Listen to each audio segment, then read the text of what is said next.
আল্লাহ রাব্বুল আলামিন কোরআন শরীফের ভিতরে বলেছেন লাশ-শামসু ইয়ামবাগি লাহা আন তুদরিকাল কামারা ওয়ালাল লাইলু সাবিকুন নাহার ওয়া কুল্লুন ফি ফালাকি ইয়াসবাহুন। প্রবল জ্ঞানী হইবে যাহারা, আপন মনেতে বুঝিবে তাহারা। রাত্রি পারে না আগে যাইবার, দিনের স্থান করি অধিকার।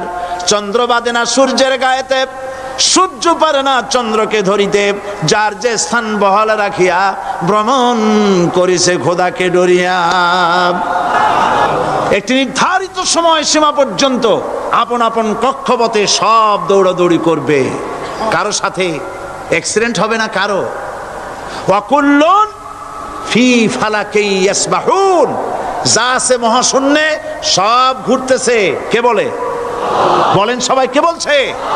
কোন সূরা? সূরা ইয়াসিন। আবার শুনুন, আল্লাহ পাক ফয়সালা দিচ্ছেন ঘোরে কেডা? শুধু সূর্য ঘোরে না, শুধু চন্দ্র ঘোরে না, আল্লাহ মহাশূন্যে যা রেখেছেন সব ঘুরতেছে, সবই সন্তরণশীল, সব গতিশীল। সুতরাং ফয়সালা তো আল্লাহর কাছ থেকেই নিতে হবে। পৃথিবী সৃষ্টি করেছেন, মানব গোষ্ঠী সৃষ্টি করেছেন এবং মানুষের প্রয়োজন মিটিয়েছেন। এই মানুষগুলিকে কে সৃষ্টি করেছে? মানুষ সৃষ্টির ব্যাপারেও দার্শনিকরা মানুষদেরকে বিভ্রান্ত করে। যা কলেজে বিশ্ববিদ্যালয়ে পড়ানো হয়, এই কোরআন শরীফ বিশ্ববিদ্যালয়ে পড়ানো হয়? হ্যাঁ হয়। কয়েকটা আয়াত, কয়েকটা সূরা পরীক্ষায় পাশ করার জন্য একটু একটু অপশনাল রেখে দেওয়া হয়েছে। বর্তমান যে শিক্ষা কমিশন, শামসুল হক শিক্ষা কমিশন রিপোর্ট মন্ত্রী পরিষদে অনুমোদন করেছে বর্তমান সরকার। এই শিক্ষানীতিতে বলা হয়েছে ক্লাস 1 থেকে নিয়ে ক্লাস 5 পর্যন্ত ধর্মীয় শিক্ষা দিতে দেওয়া হবে না। তাহলে ক্লাস 5 পর্যন্ত যদি ধর্মীয় শিক্ষা না থাকে, তাহলে ক্লাস 6-7-এ ওঠার পর আলিফ জাওরা বাজাবর বা আনাকুম জানাকুম ছেলেরা পড়বে? মেয়েরা পড়বে? আসল উদ্দেশ্য হলো ইসলাম থেকে জাতিকে দূরে সরাবার জন্য ষড়যন্ত্র। এই সরকারের প্রণীত শিক্ষানীতি আমরা মানি না। আপনারা মানেন? যেই মাদ্রাসা মানুষের চরিত্র সৃষ্টি করে, বর্তমান সরকার সেই মাদ্রাসাগুলি একটা একটা করে ধ্বংস করার পরিকল্পনা গ্রহণ করেছে। সুতরাং আসল শিক্ষা হলো কোরআনের কাছে। আসল শিক্ষা কোথায়? কোরআনের কাছে। কোরআন যদি শিখানো হতো, কোরআন যদি শিখানো হতো কলেজে বিশ্ববিদ্যালয়, তাহলে গতকাল চট্টগ্রাম বিশ্ববিদ্যালয় থেকে যেসব ছেলেরা বিশ্ববিদ্যালয় কর্তৃপক্ষ কর্তৃক বরাদ্দকৃত, হাইজ্যাক করা নয়, বরাদ্দকৃত 4খানা বাস দিয়ে কোরআন শুনতে আসতে চেয়েছিল, বর্তমান সরকারের তথাকথিত সোনার ছেলেরা আসতে দিল না। কোরআন যদি তারা পড়তো, তাহলে কোরআন শরীফ শুনতে তারাও আসতো। কপাল পোড়া। জোরে বলেন কি? আরো জোরে বলেন কি? কপাল পোড়া। সব ভালো লাগে, কোরআন ভালো লাগে না। এদেরকে শিখানো হয়েছে, আরে তোমরা তো মানুষ না। বলে আমরা কি? তো তোমাদের ডারউইন বাবাজি বলে নাই, শোনো নাই? কি পড়ো টড়ো তোমরা, বুদ্ধি শুদ্ধি রাখো না। ডারউইন বলেছে, থিওরি অফ ইভলিউশনের মধ্যে বলেছেন মানুষ মানুষ না। বলে কি? মানুষ হলো বান্দর। কপাল পোড়া। কি কপালে লেখা থাকে? কাজে কামে প্রকাশ হয়ে যায়। ডারউইন বলল মানুষ মানুষ না। আল ফ্রয়েড বললেন মানুষ হলো মানুষ, মানুষই ঠিক, তবে মানুষ হলো সেক্স সর্বস্ব জীব। সেক্স সমস্যার সমাধান করলে মানুষের সব সমস্যার সমাধান হয়ে যাবে। কার্ল মার্কস বললেন মানুষ হলো পেট সর্বস্ব জীব, পেট সমস্যার সমাধান করে দিলে সব সমস্যা শেষ। আর ডারউইন বললেন মানুষ মানুষই না, মানুষ কি? বলে বান্দর। ওরাং ওটাং শিম্পাজি আর ব্যাং থেকে মানুষের উৎপত্তি হয়েছে। আমি যখন জীবনের প্রথম শিম্পাজি দেখলাম, ওরাং ওটাং দেখলাম, তখন আমি মনে করেছি যে ডারউইন খামোখা ভুল করে নাই। এইটা দেখেই ও মনে করেছে যে এই হচ্ছে আমার মাতামহের গোষ্ঠী। এ হলো পিতামহের গোষ্ঠী। আপনারা একটু মাথা কাটায় চিন্তা করেন, মানুষ যদি বান্দর থেকে হবে, আজও বানর ফরেস্ট এরিয়া আছে কিনা বাংলাদেশে? চিল্লায় বলেন আছে কিনা? তো মানুষ যদি বান্দর থেকেই হবে, আপনারা কি কোনোদিন দেখেছেন যে একটা বান্দরের কোমর পর্যন্ত মানুষের মতো হয়ে সারছে? আর কিছুদিন গেলেই পুরা মানুষ হয়ে যাবে, গলা পর্যন্ত মানুষের মতো হয়ে গেছে, আর কদিন গেলেই মানুষ হয়ে যাবে। দেখছেন কখনো? আচ্ছা আপনারা বলেন, পাবদা মাছ আপনারা চট্টগ্রামে কি বলেন? পাবদাই বলেন। পাবদা মাছ দেখতে কি মাছের মতো লাগে? বোয়াল মাছের মতো। কোন পাগলে কি বলছে কথা যে বোয়ালের পূর্বপুরুষ পাবদা? পাবদাগুলি পুটি টুটি খাইয়া খাইয়া আস্তে আস্তে বোয়াল হয়ে গেছে, এ কথা কেউ বলে? আচ্ছা, শোলের যে ছোট সাইজ, শোল মাছ, গজাল মাছ, এর যে ছোট্ট সাইজ ভর্তা করে খায়, শুটকি বানায় খায়, ওগুলোর কি বলে? টাকি মাছ। এই টাকি মাছ দেখতে শোল মাছের মতো। কেউ পাগলকে আজ পর্যন্ত বলেছে যে শোল মাছের পূর্বপুরুষ টাকি, টাকিগুলা সার মার খাইয়া আস্তে আস্তে শৌলে পরিণত হয়ে গেছে? কেউ বলেছে কখনো? ডারউইন কয় বোতল খাইয়াছে এই মতবাদ লিখছে আল্লাহই ভালো জানে, যে বান্দরের থেকে মানুষ আবিষ্কার হয়েছে। নাউজুবিল্লাহ। এগুলি পড়ানো হয় কলেজে, বিশ্ববিদ্যালয়, তাই আমাদের সোনার ছেলেরা বান্দরামি করে। ওদের যদি পড়ানো হইতো তোমরা বান্দরের গোষ্ঠী নও, তোমরা মানুষ, মর্যাদা কার বেশি, বান্দরের না মানুষের? এ পৃথিবীর প্রথম মানুষকে আদম আলাইহিস সালাম। আদম হইছেন কি দিয়ে? মাটি দিয়ে। আল্লাহ রাব্বুল আলামিন যিনি মানুষ সৃষ্টি করেছেন, তিনি কোরআন শরীফের ভিতরে বলে দিয়েছেন, আমি প্রথমেই বলেছি, আপনারা লক্ষ্য করুন, এই কোরআন তাবিজের কিতাব নয়, এই কোরআন তদবিরের কিতাব নয়, ঝাড়ফুঁকের কিতাব নয়। কোরআন হলো পৃথিবীর মানুষের জন্য কোড অফ লাইফ, পূর্ণাঙ্গ জীবন বিধান। সব কিছু আল্লাহ পাক কোরআনের ভিতরে বলে দিয়েছেন, কোনো জিনিস বাদ দেন নাই। আপনি আমি কেমনে সৃষ্টি হয়েছি আল্লাহ পাক কোরআনের ভিতরে বলেছেন, ইন্না খালাকনাকুম মিন তুরাবিন সুম্মা মিন নুতফাতিন সুম্মা মিন আলাকাতিন সুম্মা মিন মুদগা। নিষ্প্রাণ মাটি দিয়ে তোমাকে উৎপন্ন করা হয়েছে, নিষ্প্রাণ মাটির উপাদান দিয়ে তোমাকে তৈরি করা হলো। মায়ের পেটের ভিতরে এক ফোঁটা নাপাক পানি জমাট রক্তে পরিণত হয়ে গেল, জমাট রক্ত আস্তে করে গোস্ত পিণ্ড হলো, গোস্ত পিণ্ডকে সুন্দর করে সাজায়া, হাড্ডি গুড্ডি বানায়া, স্ট্রাকচার তৈরি করে তার উপরে ফাকাসাউনাল ইযামা লাহমা,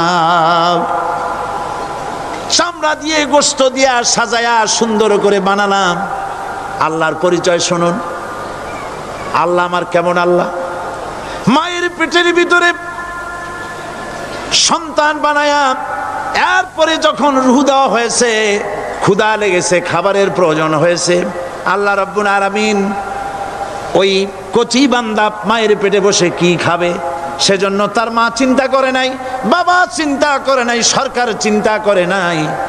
আল্লাহ রাব্বুল আলামিন মায়ের মাসিক অসুখকে বন্ধ করে দিয়ে সন্তানের নাভির সাথে আর মায়ের নাভির সাথে তার লাগায়া, পাইপ লাগায়া, মায়ের মাসিক অসুখের রক্তগুলি দিয়ে সন্তানকে বড় বানালেন। মুখ দিয়া এই রক্ত পান করালেন না, মুখটাকে পবিত্র রেখে দিলেন, যাতে করে পৃথিবীতে আসার পর ওই মুখ দিয়া আল্লাহ রাব্বুল আলামিনের জিকির করতে পারো। সন্তান মায়ের ভিতরে, পেটের ভিতরে বড় হলো। আল্লাহ রাব্বুল আলামিন বলেন, মাস দিন যখন পুরা হয়ে গেল, সুম্মা নুখরিজুকুম তিফলা, বাচ্চার আকারে পৃথিবীতে নিয়ে আসলাম। এখন খাবা কি? পৃথিবীতে যখন বাচ্চা এলো, তখন তার পেটের সাথে যে সংযোগ ছিল মায়ের নাভির সাথে আর সন্তানের নাভির সাথে, সেই সংযোগ তার আর কি থাকলো? কি করা হলো? কেটে দেওয়া হলো। লক্ষ্য করুন, জন্য একটি মাত্র পাইপ আল্লাহ লাগাইছিলেন। পৃথিবীতে সন্তান আসার সঙ্গে সঙ্গে পাইপটা কেটে দেওয়া হলো। এবার কি খাবে? আল্লাহ রাব্বুল আলামিন মায়ের বুক থেকে সন্তানের জন্য এবার সিঙ্গেল সিগন্যাল, তার জন্য সিঙ্গেল কোন লাইন যেটা ছিল কেটে দিয়া মায়ের বুক থেকে সন্তানের জন্য ডাবল লাইন আল্লাহ চালু করে দিলেন। এমন দুধ বানায় দিলেন যা শুধু খাবার নয়, শুধু ফুড ভ্যালু নয়।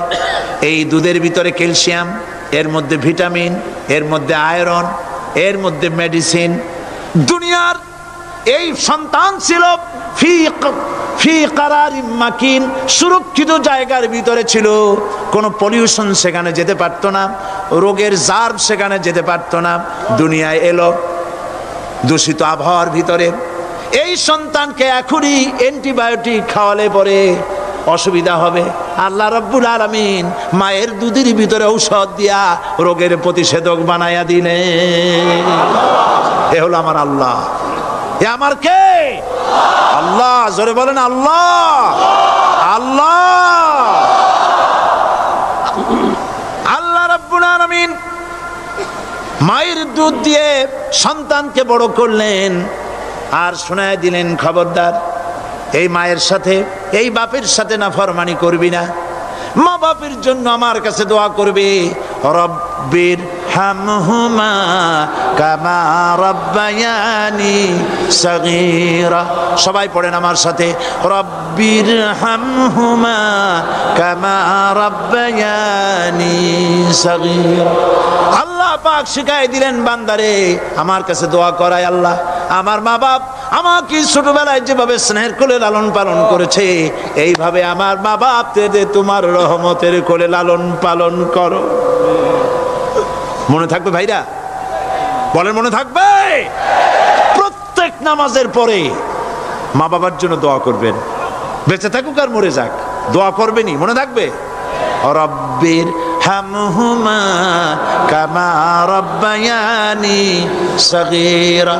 আবার পড়েন, রব্বির হামহুমা কামা রাব্বায়ানি সাগীরা। আল্লাহ পাক মায়ের মর্যাদা এত বাড়াইছেন। সাহাবী প্রশ্ন করেছে, ইয়া রাসূলুল্লাহ খেদমত করব কার? হুজুর বলেন তোমার মায়ের, তারপরে কার? তোমার মায়ের, তারপরে কার? তোমার মায়ের, তারপরে কার? তোমার পিতার। বাপের চাইতে মায়ের মর্যাদা আল্লাহ 3 গুণ বাড়াইয়া দিলেন, 3 গুণ বৃদ্ধি করে দিলেন। হাদিস শরীফে এসেছে, হযরত আবী হুরায়রা রাদিয়াল্লাহু তাআলা আনহু রাসূলের কাছে এসে রাতের বেলায় কাঁদতেছিলেন। হুজুর প্রশ্ন করলেন, আবু হুরায়রা কাঁদো কেন? হযরত আবু হুরায়রা বলছেন, হুজুর মা আমাকে মেরেছে। তিনি প্রশ্ন করলেন, আচ্ছা মা তোমারে মারলো কেন? তুমি কি কোনো বেয়াদবি করছো? তিনি বললেন না। তবে মারলো কেন? হযরত আবু হুরায়রা বলেন, ইয়া রাসূলুল্লাহ আপনার খেদমত থেকে বাড়ি ফিরতে আমার দেরি হয়ে গিয়েছিল।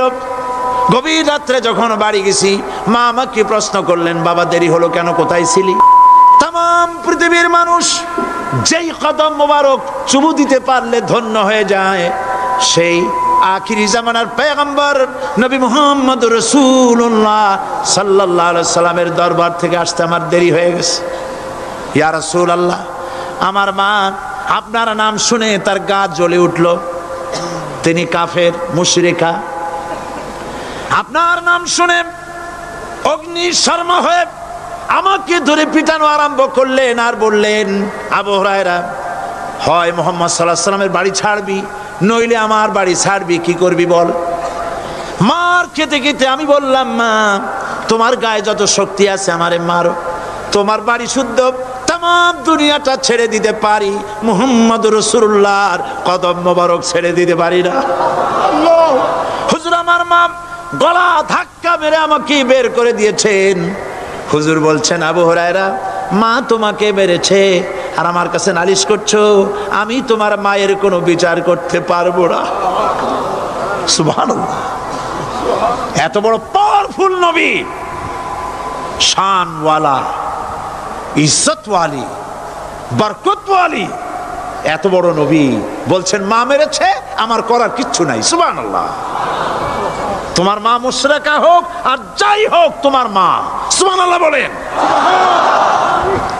আমার বন্ধুগণ, হযরত আবু হুরায়রা বলেন, ইয়া রাসূলুল্লাহ, মায়ের বিরুদ্ধে কোনো অভিযোগ নিয়ে আমি আপনার কাছে আসি নাই। হুজুর বললেন, কেন আসছো বলো খুলে। আবু হুরায়রা বলেন, হুজুর আমি জানি আপনি আল্লাহর দরবারে যদি কোনো ব্যাপারে হাত তোলেন আল্লাহ মঞ্জুর করে ফেলেন। আপনি দয়া করে আমার মার জন্য দোয়া করেন, আল্লাহ যেন হেদায়েত দিয়ে দেন। আমার নবীজি দুখানে হাত উত্তোলন করলেন, বললেন, আল্লাহুম্মা ইহদি উম্মা আবি হুরায়রা, আয় আল্লাহ আমি দোয়া করতেছি আবু হুরায়রার মাকে হেদায়েত নসিব করো। হুজুর হাত তুলে মোনাজাত করছেন, আবু হুরায়রা দৌড় দিলেন বাড়ির দিকে। কয়েকজন সাহাবী হযরত আবু হুরায়রার জামা টেনে ধরেছে, এই ভদ্রলোক দৌড়ায় কেন? এত শান্ত মানুষ, কখনো গরম হয়ে কারোর সঙ্গে কথা বলে না। এই মানুষটা দৌড়ায় কেন? কোনো বিপদ হইল নাকি? জামা টেনে ধরে বলে, আবু হুরায়রা দৌড়াও কেন? হযরত আবু হুরায়রা বলেন, জামা ছেড়ে দাও, কোনো বিপদ আমার হয় নাই, আমি দৌড়াইয়া বাড়ি যাই দেখতে চাই। আমি দৌড়াইয়া আগে বাড়ি যেতে পারলাম না, আমার নবীর দোয়া আগে আমার বাড়ি চলে গেছে, আমি এটা দেখতে চাই। হযরত আবু হুরায়রা দৌড়াতে দৌড়াতে বাড়ি চলে গেছেন। দরজায় নক করলেন, ভেতর থেকে আওয়াজ এলো, কে? তিনি বললেন, আমি আবু হুরায়রা, মা দরজা খুলে দাও, আমি তোমার সন্তান। মা বললেন, বাবা অপেক্ষা করো, দরজা খুলতেছে।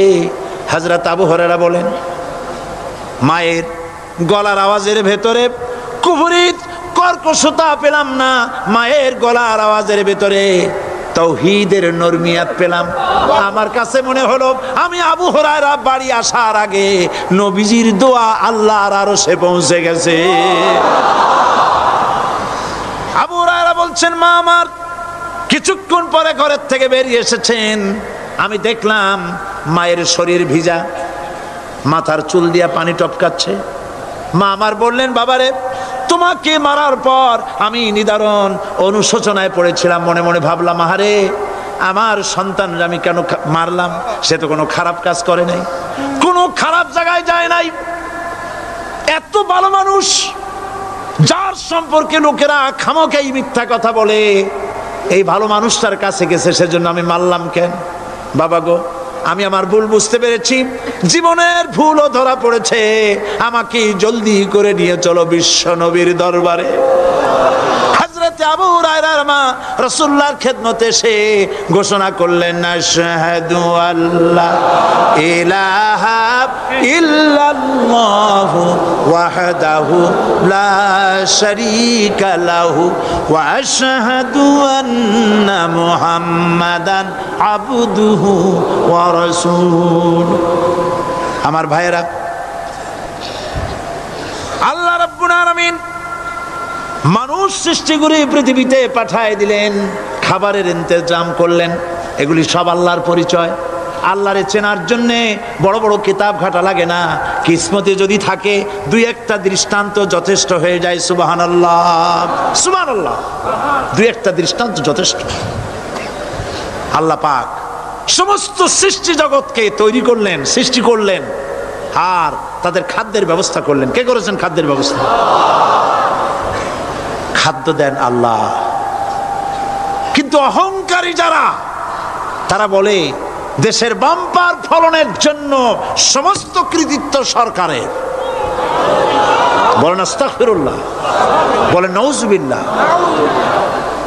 এদের একজন বলছিল, 3 বছর কিছু দিবার পারুম না, লোকেরা কয় আমরা না খাইয়ে থাকুম, আল্লাহ কয় আমিও দেহুম, কদ্দুর পারো না খাইয়ে থাকতে। ফসল কে দেন? জোরে বলেন, কে দেন? বাম্পার ফসলের ফলনের দাবি সরকার করতে পারে না, এটা কুফরি, এটা শিরক। জমিনের ফসল কে দেন?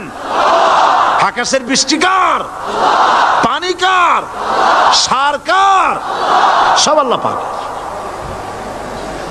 আল্লাহ পাক কোরআন শরীফে বলেছেন, লাইন শাকারতুম লাযীদান্নাকুম ওয়া লাইন কাফারতুম ইন্না আযাবী লাশাদীদ।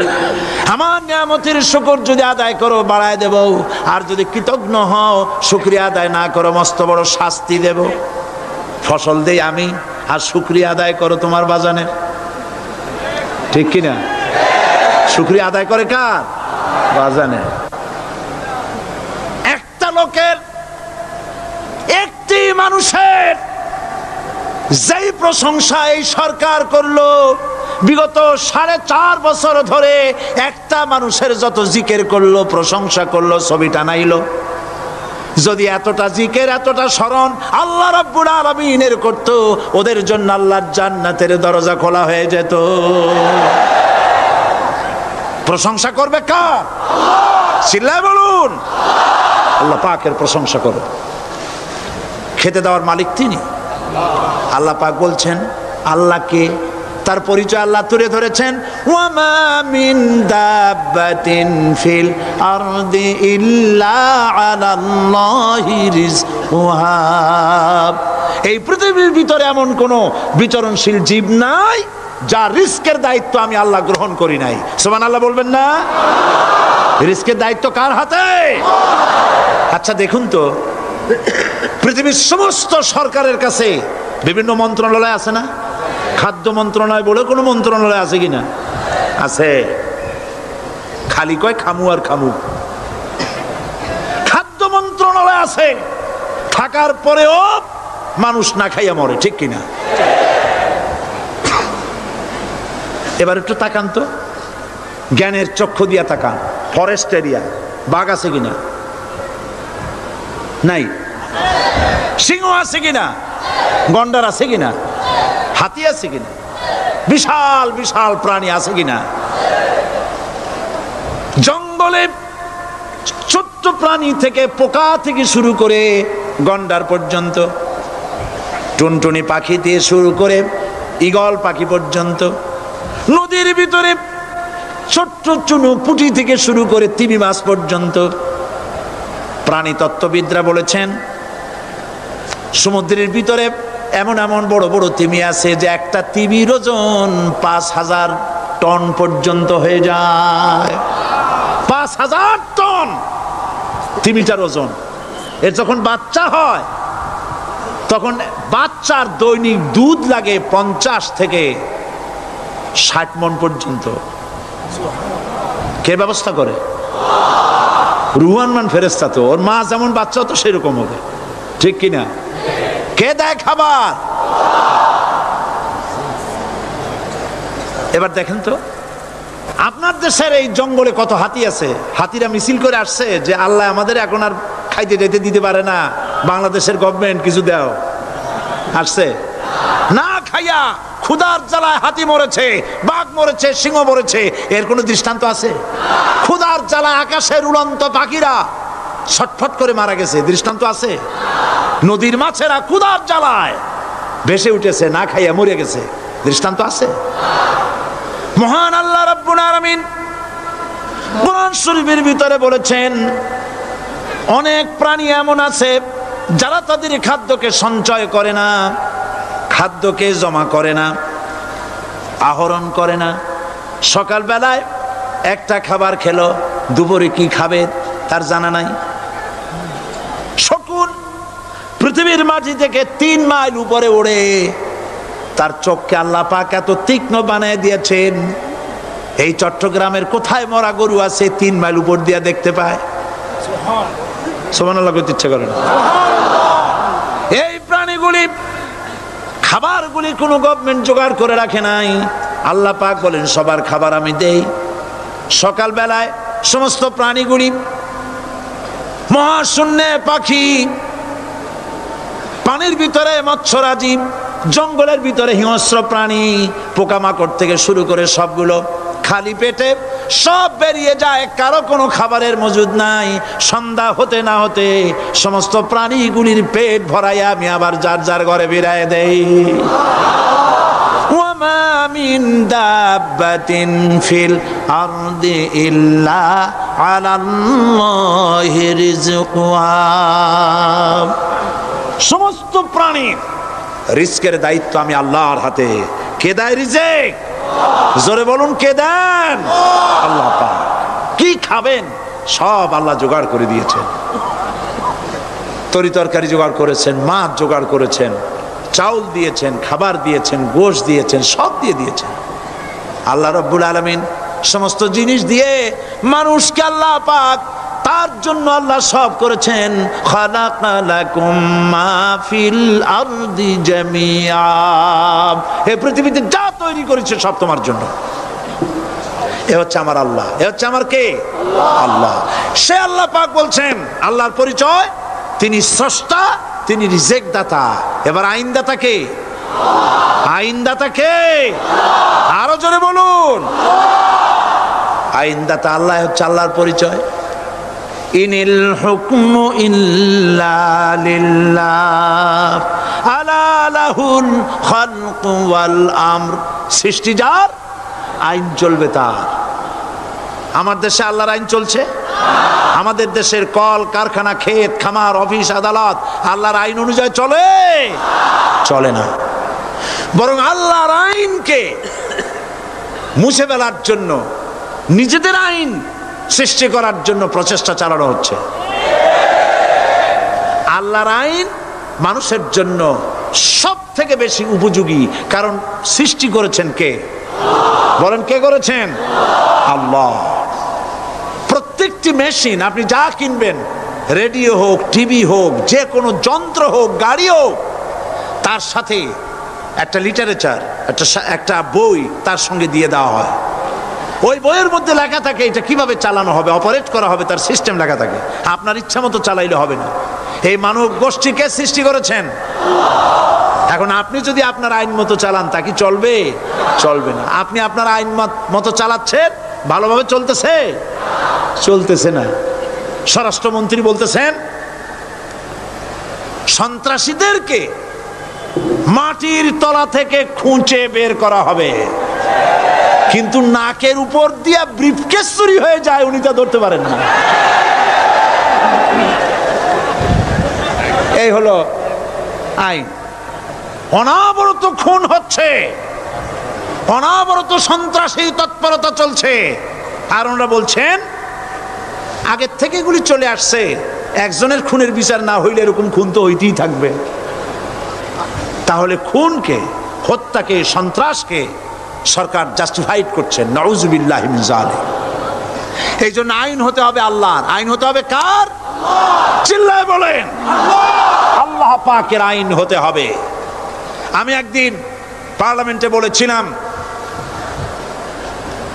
আমার দেশের নেতা নেত্রীরা বারবার হজ করতে যান, উমরা করতে যান, সেখান থেকে আসার সময় কি আনেন? আতর, পাথর, সুরমা আর খুরমা,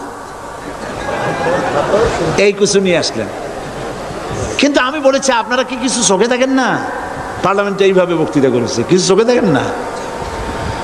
আমি প্রশ্ন করে আমি আবার জবাব দিচ্ছি, আপনারা যারা হজ করতে যান, উমরা করতে যান, হজের কথাই ধরি, এই হজ করতে যখন যান তখন মুজদালিফায় একটা রাত কাটাইতে হয়। সেটা কোন দিন? ইয়ৌমে আরাফার পরের দিন। এই মাঠে দালান কোঠা আছে, এখানে বেড়া আছে, শামিয়ানা আছে, পর্দা আছে, তাবু আছে, কিচ্ছু নাই। লক্ষ লক্ষ নারী আর পুরুষ পাশাপাশি শুয়ে থাকে, তাও সুবহানাল্লাহ কইতে ইচ্ছা করে না। সারা রাত জনে জনে পুলিশ পাহারাদার নাই।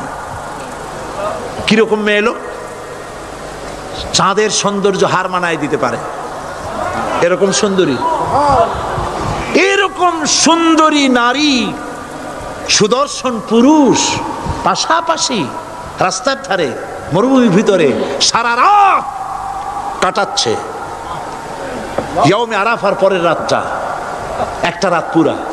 এভাবে চলতেছে বছরের পর বছর, শতাব্দীর পর শতাব্দী, সহস্রাব্দীর পরে সহস্রাব্দী। আমি প্রশ্ন করি, পৃথিবীর ইতিহাসে কেউ কি এমন কথা বলতে পেরেছে, লিখতে পেরেছে যে মুজদালিফার রাতে সেখান থেকে 10টা নারী হাইজ্যাক হয়েছে, 5টা নারী লাঞ্ছিত হয়েছে? বলতে পারবে? গভীর রাত্রে পুরুষ সঙ্গী ছাড়া সুন্দরী রমণী, যুবতী রমণী একাকিনী নিজের ঘর ছেড়ে আল্লাহর ঘরে তাওয়াফ করতে আসে। তাওয়াফ সেরে তাহাজ্জুদের নামাজ পড়ে আল্লাহর কাছে মোনাজাত করে একা একা হাজার হাজার লাখো পুরুষের ভিতর থেকে আপন ঘরে ফিরে যায়। কারো বাবার হিম্মত নাই একবার তাকায় সে তো রূপ উপভোগ করার জন্য আবার তাকায়, অথবা তার আঁচল ধরে টান মারে। আছে ইতিহাস? কথা কন না কেন? সুন্দরী একটা মাইয়া মক্কা থেকে মদিনা থেকে পাওয়া যায় না, 15 দিন হয়ে গেছে। হয়েছে কখনো? এবার জবাব দেন, কেন হয় না? কেন হয় না? আমার দেশের মেয়েরা রাস্তা দিয়ে হাঁটতে পারে না। হাই স্কুল মেয়েদের, হাই স্কুল মেয়েদের কলেজ যখন ছুটি হয়, তথাকথিত সোনার ছেলেরা গেটের সামনে এতিমের মতো কালায় থাকে। অনবরত হাইজ্যাক হচ্ছে, ধর্ষণের সেঞ্চুরি হচ্ছে। আর ওখানে হয় না কেন? ওখানে হয় না এই কারণে, এই কোরআনের আইন আল্লাহ রাব্বুল আলামিন যে আইন দিয়েছেন, ওখানে আইন বলবৎ আছে। আছে নাকি? আছে কিনা? কোন পুরুষ কোন নারীকে ধর্ষণ করেছে যদি প্রমাণিত হয়, সে যদি ফাহাদের ছেলে হয় আর ফাহাদের মেয়েও হয়, কোরআনের শাস্তি হলো পাথর মেরে উড়াইয়া দাও। তাকে জানিয়ে দেওয়া হবে রেডিও টিভির মাধ্যমে, জেনাকারের ব্যভিচারীর শাস্তি হবে। চতুর্দিকে হাজারো লোকেরা দাঁড়াবে, হাতে পাথর নিয়ে পাথর মেরে তাকে তার গোশত হাড্ডি বাতাসের সাথে উড়ায় দেবে। একজন মানুষ আর একজন মানুষকে খুন করলো, এই আসামি ধরা পড়ে গেল, কোরআনের শাস্তি হলো যখন ধরা পড়বে প্রমাণিত হবে, যেমন ভাবে হত্যা করেছে পরেও হত্যা করো। এই দৃশ্য, এই আইন যদি বাংলাদেশে যদি এই আইন চালু হয়ে যেত, খুনের আসামি ধরা পড়েছে, জেনার আসামি, প্রকাশ্য ময়দানে এলো, সাক্ষী প্রমাণে কোর্টে প্রমাণিত হলো সত্যি সে খুনি। এই বিশাল আউটার স্টেডিয়ামের মাঝখানে খুনি কি দাঁড় করাও, চতুর্দিকে হাজারো লাখো মানুষ থাকুক, রেডিও টিভির ক্যামেরা কার্যকর হবে, পত্র পত্রিকার সাংবাদিকরা আসবে, তরবারির এক আঘাতে খুনির কল্লাটা উড়ায় দাও, দেহটা নিঃসাড় হয়ে জমিনে পড়ে যাবে। এই দৃশ্য যারা দেখবে স্বচক্ষে, রেডিওতে, পত্র পত্রিকায়, আর 1 বছরের ভেতরে খুন করার হিম্মত কারো কলিজায় উঠবে? জেনাকারের পাথর মেরে দেওয়া, পাথর মেরে উড়িয়ে দেওয়ার শাস্তি যদি চোখে কেউ দেখে, জেনা করার পুলক আর জাগবে? এটা নাম আল্লাহর আইন। এই আইন কার? এই আইন কার? এই আইন যতদিন পর্যন্ত বাংলার মানুষের, মুসলমানদের উপরে কার্যকরী না হচ্ছে, এই দেশে কার্যকরী না হবে, ততদিন পর্যন্ত হত্যা, ধর্ষণ, খুন বন্ধ হবে না। বন্ধ হবে? সুতরাং এই আইন হচ্ছে কার? আরো জোরে বলেন, আল্লাহ রাব্বুল আলামিন। মহান আল্লাহ রাব্বুল আলামিনের এই আইন অনুযায়ী যদি দেশ চলে, মানুষ শান্তি পাবে, চুরি বন্ধ হবে, ডাকাতি বন্ধ হবে, জেনা বন্ধ হবে, হত্যা ধর্ষণ বন্ধ হয়ে যাবে। নবীজি এমন একটি আইন চালু করে দিয়ে, কোরআনের বিধান চালু করে দিয়ে এমন একটা সমাজ চালু করেছিলেন, যেই সমাজ সম্পর্কে হুজুর নিজে বলেছেন, খায়রুল কুরুনে কারনি, সর্বশ্রেষ্ঠ যুগ হলো কার যুগ? আমার যুগ। সুবহানাল্লাহ বলেন। রাসূলের যুগ হলো সর্বশ্রেষ্ঠ যুগ। সেই কোরআন, সেই হাদিস আজও আছে না নাই? বলেন জোরে, আজও আছে না নাই? সেই কোরআন এবং সুন্নাহ দিয়ে দেশ শাসন হোক, এটা কি আমরা চাই? কারা কারা চাই দু হাত উঁচু করে দেখা।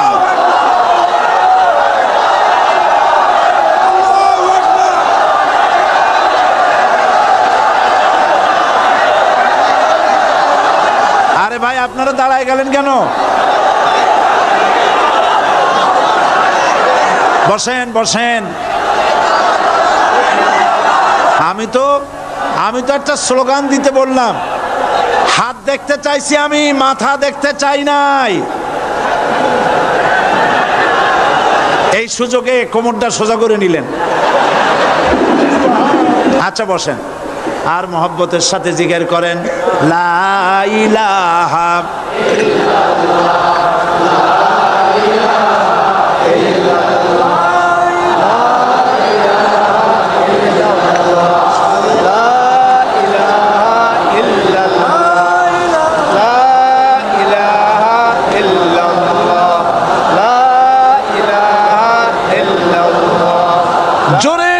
সবাই জিকির করেন লা ইলাহা ইল্লাল্লাহ লা ইলাহা ইল্লাল্লাহ লা ইলাহা ইল্লাল্লাহ লা ইলাহা ইল্লাল্লাহু মুহাম্মাদুর রাসূলুল্লাহ। বসুন, আমরা মুনাজাত করব।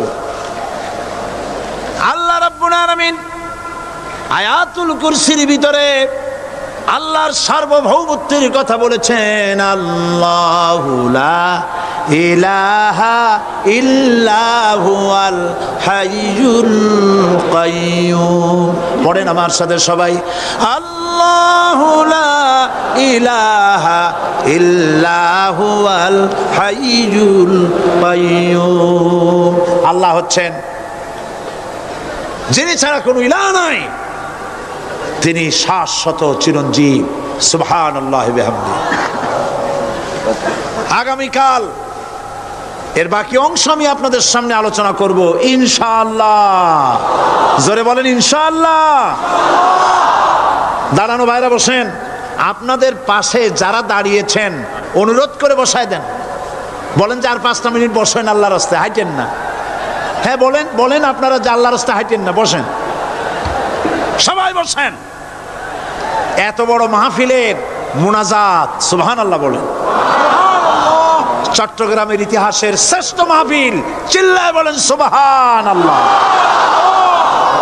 গোটা বিশ্বের কোরআনের শ্রেষ্ঠ মাহফিল, বলেন সুবহানাল্লাহ।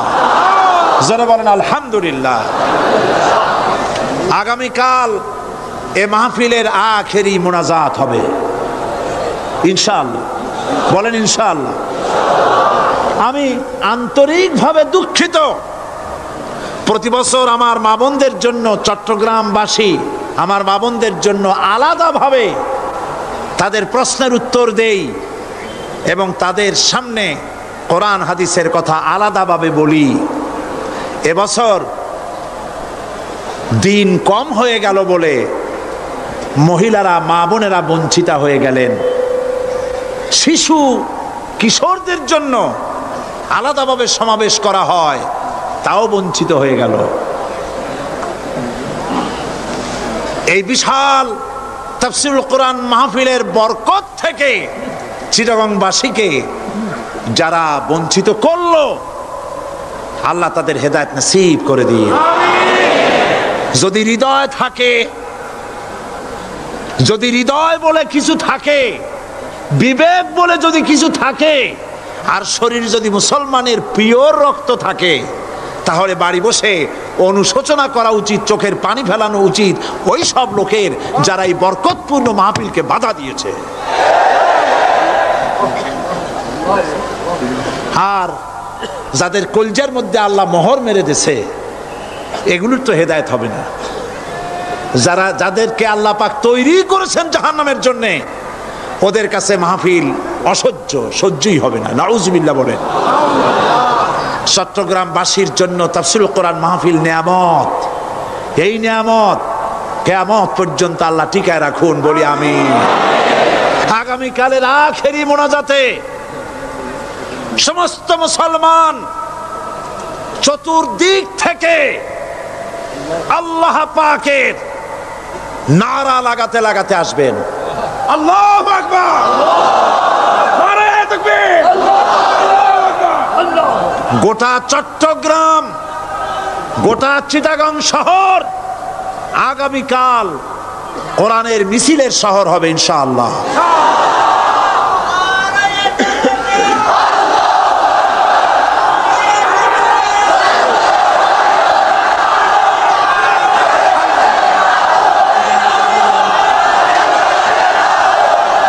সকল ধন এবং সম্পদের মূল মালিক হচ্ছেন আল্লাহ পাক। সমস্ত ধন সম্পদের মালিক কে? আল্লাহ সুবহানাহু ওয়া তাআলা। কোরআনে কারীম বলছে, লিল্লাহি মা ফিস সামাওয়াতি ওয়া মা ফিল আরদ। আকাশ এবং জমিনের ভিতরে যা কিছু আছে সব কিছুর মালিকানা কার? জোরে বলেন কার? আল্লাহ রাব্বুল আলামিন হচ্ছেন এর একচ্ছত্র মালিক। সুতরাং বান্দাদের কাছে কিছুদিনের জন্য এগুলিকে আমানত রাখা হয়েছে। আমাদের ঘর আছে, বাড়ি আছে, ব্যবসা আছে, বাণিজ্য আছে, জায়গা আছে, জমিন আছে, গরু আছে, বাছুর আছে, এই সবগুলি কিছুদিনের জন্য আমাদের কাছে কি রাখা হয়েছে? আমানত।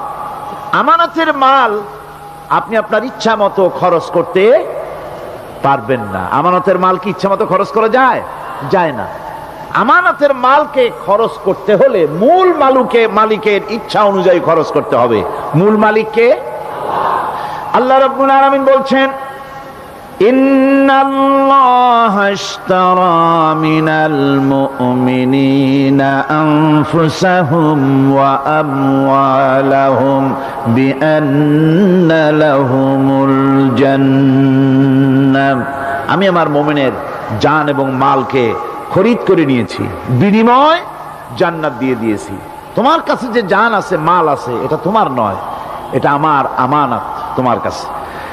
সুতরাং এই আমানত খরচ করতে হবে মূল মালিকের ইচ্ছা অনুযায়ী। সমাজের এক শ্রেণীর লোক প্রচুর বিত্তের মালিক হবে, সমাজের এক শ্রেণীর লোক প্রচুর বিত্ত এবং সম্পদের মালিক হয়ে ভোগ বিলাসের আনন্দের স্রোতে ভেসে যেতে থাকবে, নিজেকে ভাসিয়ে দেবে। আর এক শ্রেণীর লোক অনাহারে অর্ধাহারে কষ্ট করবে। এ বিধান ইসলামের নয়। কেউ থাকবে 10 তলায় আর কেউ থাকবে গাছতলায়, কেউ খাবে পোলাও, কোরমা, বিরিয়ানি, আর কারো কিসমতে মরুচ পোড়াও হবে না। এ বিধান আল্লাহর নয়।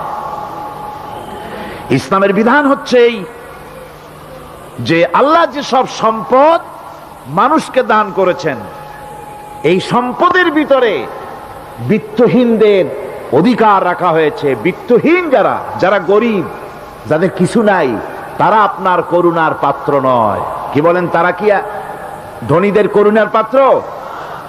কোরআনে কারিমে আল্লাহ বলেন, ওয়াল্লাযীনা ফী আমওয়ালিহিম হাক্কুল লিসসাইলি ওয়াল মাহরুম। ধনীদের সম্পদের ভেতরে গরিবদের, বিত্তহীনদের অধিকার রয়েছে। সে অধিকার আদায় করে দাও। দান করা এমনি দিয়ে দাও এক জিনিস, গরিবদেরকে, বিত্তহীনদেরকে ইসলাম করুণার পাত্র বানায় নাই, বলেছে অধিকার। অধিকারটা বড় মজবুত কথা, এ কথার লোড আছে, ওয়েট আছে। আপনার আমার সম্পদের, অর্থাৎ যাদের বিত্ত আছে, বিত্ত সম্পদওয়ালা সম্পদশালী লোকেদের সম্পদের ভেতরে গরিবদের অধিকার রয়ে গেছে। সে অধিকার আদায় করতে হবে। ইসলাম সকল মানুষের দারিদ্র দূর করে বেঁচে থাকার মৌলিক অধিকার প্রতিষ্ঠিত করেছে। রাসূল করিম সাল্লাল্লাহু আলাইহি ওয়াসাল্লাম বলেছেন, লাইসা লি ইবনি আদম হাক্কুন সিওয়া হাযিহিল খিসাল, বাইতুন ইয়াসকুনুহু ওয়া সাওবুন ইউআরি আওরাতাহু ওয়া জালফাল খুবজ ওয়াল মা। আখরাজাহু তিরমিজি। তিরমিজি শরীফের হাদিসের ভেতরে এসেছে, রাসূল করিম সাল্লাল্লাহু আলাইহি ওয়াসাল্লাম বলেছেন, প্রত্যেকটি বনি আদমের তার বাস করার জন্য একটা গৃহ, এবং লজ্জা ঢাকার জন্য, শীত নিবারণের জন্য তার বস্ত্র, আর ক্ষুধা মিটাবার জন্য তার পানি আর রুটি ইত্যাদির ব্যবস্থা করতে হবে, চাই সে মুসলমান হোক আর হিন্দু হোক আর খ্রিস্টান হোক। বনি আদম, আদমের সন্তান যে মানুষ, যে তার এই অধিকার ইসলাম প্রতিষ্ঠিত করেছে। আজ বলা হচ্ছে খাদ্য বস্ত্র বাসস্থান সমাধান দেবে অমুকরা তমুকরা, এরকমের স্লোগান হয় না? ওরা দিতে পারবে না, ওরা দিতে পারে নাই। খাদ্য বস্ত্র শিক্ষা চিকিৎসা বাসস্থানের গ্যারান্টি দিয়েছে কোরআন, দিয়েছে আল্লাহ রসুল জনাবে মুহাম্মদ রাসূলুল্লাহ সাল্লাল্লাহু আলাইহি ওয়াসাল্লাম। ইসলাম অর্থনৈতিক নিরাপত্তার জন্য যে সব পন্থা অবলম্বন করেছে সেটা হচ্ছে যে সমাজের কর্মক্ষম সকল ব্যক্তি রুজির জন্য পরিশ্রম করবে, কেউ বসে থাকতে পারবে না। এটা হচ্ছে ইসলামের নিয়ম, কেউ বসে থাকতে পারবে না। কোরআনে কারীম বলছে ফাইদা কুদিয়াতিস সালাতু ফান্তাশিরু ফিল আরদ ওয়াবতাগু মিন ফাদলিল্লাহ। ফাইদা কুদিয়াতিস সালাত, যখন তোমার নামাজ সম্পূর্ণ হয়ে গেল, ফান্তাশিরু ফিল আরদ, ছড়িয়ে পড়ো আমার জমিনের উপরে, ওয়াবতাগু মিন ফাদলিল্লাহ, আর আমার অনুগ্রহ অনুসন্ধান করো। রুজি কামানো কোনো খারাপ জিনিস না। কেউ মনে করে সারাদিন বসে বসে আল্লাহর জিকির করব, কেউ দুনিয়াটারে ঝামেলা মনে করে জঙ্গলে চলে যেতে চায়, এটা নিয়ম না। আপনি বসে থাকতে পারবেন না, আপনাকে কাজ করতে হবে। রুজি কামাই করাটাকে কোরআনে কারিমে এতটা সম্মান দিয়েছে যেটাকে ফদলুল্লাহ বলা হয়েছে। ফদলুল্লাহ এটা আল্লাহর অনুগ্রহ, সুবহানাল্লাহ বলেন। এটাকে ফদলুল্লাহ বলা হয়েছে, এটা জিনাতুল্লাহ বলা হয়েছে। আপনি যে কাপড় চোপড় ব্যবহার করেন, এই কাপড় চোপড়ের ব্যাপারে আল্লাহ পাক প্রশংসা করেছেন, কাপড় চোপড় সুন্দর পরতে বলেছেন। তারপরে রুজি রোজগার হালাল করতে বলা হয়েছে, এবং রুজি কামাবার ব্যাপারে হালাল ভাবে রুজি কামাবার জন্য ইন্সপিরেশন দেওয়া হয়েছে কোরআন এবং হাদিসে। রাসূল করিম সাল্লাল্লাহু আলাইহি ওয়াসাল্লাম বলেছেন আল কাসিবু হাবিবুল্লাহ, সহস্তে যে উপার্জন করে সে আল্লাহর বন্ধু। যে ব্যক্তি ঠেলা গাড়ি চালায়, কুলি মজুর রিক্সা চালায়, নিন্দা নাই, তাকে নিন্দা করা যাবে না। রিক্সাওয়ালাও একটা গুরুত্বপূর্ণ দায়িত্ব পালন করছে। কুমার, কামার, তাঁতি, জেলে, ধোপা, নাপিত সবাই কাজ করছে। প্রত্যেক কাজের সম্মান ইসলাম দেয়, সুবহানাল্লাহ কোন। সমস্ত কাজের সম্মান আছে, শুধুমাত্র সম্মান নাই চুরির কাজের, ডাকাতির কাজের, সন্ত্রাসের কাজের, চাঁদাবাজির কাজের, মাস্তানির কাজের। এই সব কাজ নিন্দনীয় এবং এই সব কাজ নিতান্ত বাজে কাজ, এ কাজের কোনো সম্মান নাই। সম্মান হচ্ছে নিজের হাতে কামাই করে সারা দিনে এক মুঠো খাবারও যদি খান, আপনার খাবারের চাইতে হালাল খাবার কারো হতে পারে না। আল্লাহর বন্ধু সোজা কথা না। আল কাসিবু হাবিবুল্লাহ, সহস্ত উপার্জনের এত বরকত। সেজন্য অর্থনৈতিক নিরাপত্তার জন্য সমাজের প্রত্যেকটি কর্মক্ষম লোককে কাজ করতে হবে। কি করতে হবে? নামাজ পড়া হয়ে গেছে, এখন আর বসে থাকা চলবে না, নেমে পড়ুন কাজের জন্য, আল্লাহর অনুগ্রহ অনুসন্ধান করুন। এরপরে আল্লাহ পাক বলছেন আমার অনুগ্রহ রুজি কামাও, আর রুজি কামাবার সময় আযকুরুল্লাহ যিকরান কাসীরা লাআল্লাকুম তুফলিহুন। আর জিকির করবা আমার বেশি, আমার জিকির করবা। বলা হচ্ছে রুজি অনুসন্ধান করো, আর বলা হচ্ছে আমার জিকির করো। তো জিকির আর রুজি সন্ধানের ভিতরে সামঞ্জস্য কি? সামঞ্জস্যটা হচ্ছে এই যে আপনি যখন উযকুরুল্লাহ কাসীরান, আপনাকে বেশি করে জিকির করতে হবে। জিকির মানে কি? স্মরণ করা। জিকির মানে কি? স্মরণ করা। আল্লাহকে স্মরণ করেন। রুজি যখন কামাতে যাবেন স্মরণ করবেন কারে? চিল্লায় কোন কারে? আপনি রুজি কামাবার জন্য চাকরি করতেছেন, অফিসে বসে যদি আল্লাহ রাব্বুল আলামিন আপনার স্মরণে থাকে, তাহলে ঘুষ খাওয়া আপনার জন্য সম্ভব হবে না। কথা ঠিক কিনা? আল্লাহ পাক বলছেন রুজি কামাবার জন্য তুমি যে পরিশ্রম করবে, ওই পরিশ্রমের সময় বেশি বেশি জিকির করো, আমারে স্মরণ রাখো। অফিসে বসে যখন তুমি কাজ করবে, আমি যদি স্মরণে থাকি, তাহলে তুমি ঘুষ খাইতে পারবা না। তুমি জমিন চাষ করবে, জমিন চাষ করার সময় আমি যদি তোমার স্মরণে থাকি, জমিনের আইল ঠেলা তোমার পক্ষে সম্ভব হবে না। যত রকমের রুজির রোজগারের পথ আছে আমাকে স্মরণ করো, খারাপ পথ থেকে বাঁচো, হালাল ভাবে রুজি কামাও, হালাল রুজির ভিতরে আল্লাহ রব্বুল আলামিন বরকত দিয়া দিবেন। আর কাজ করার জন্য বলা হয়েছে, রাসূল করিম সাল্লাল্লাহু আলাইহি ওয়াসাল্লাম বলেছেন, ইজা সাল্লাইতুমুল ফাজরা ফালা তানুমু আন তালবি আরযাকিকুম। ফজরের নামাজ পড়া হয়ে গেছে, ঘুমায়ও না। আমাদের একটা আম অভ্যাস হয়ে গেছে ফজরের নামাজ পড়ে ঘুমানো। হাদিস শরীফে বলা হচ্ছে ফজরের নামাজ পড়া হয়ে গেছে, ঘুমায়ও না, রুজি তালাশ করো, রিজিক তালাশ করো, নিজের সাহায্য করো, অন্যকে সাহায্য করো, নিজের সংসারের জন্য কাজ করো, অন্যের জন্যও করো। হালাল ভাবে রুজি কামাই করে বউকে একটা ব্লাউজ কিনে দিয়েছেন, একটা শাড়ি কিনে দিয়েছেন, বাচ্চাকে ক্লাসের বই কিনে দিয়েছেন, বাজার থেকে মাছ তরিতরকারি কিনে, অক্ষম ব্যক্তিদেরকে সহযোগিতা করবে। যারা নাকি উপার্জন করতে পারে না ওই জাতীয় লোকদেরকে তারা সহযোগিতা করবে। ওয়াকফুলু গানিয়ুহুম ফাকিরাহুম, সেই সমাজের যারা নাকি সামর্থ্যবান তারা রোজগার করবে এবং গরিবদেরকে সহযোগিতা করবে। আল্লাহর নবী বলেছেন, সে ব্যক্তি মুমিন নয়, সে ব্যক্তি মুমিন নয়, সেই ব্যক্তি মুমিন নয়। সাহাবায়ে কিরাম হতচকিত হয়ে উঠলেন, প্রশ্ন করলেন, নবীজি কোন ব্যক্তি মুমিন নয়?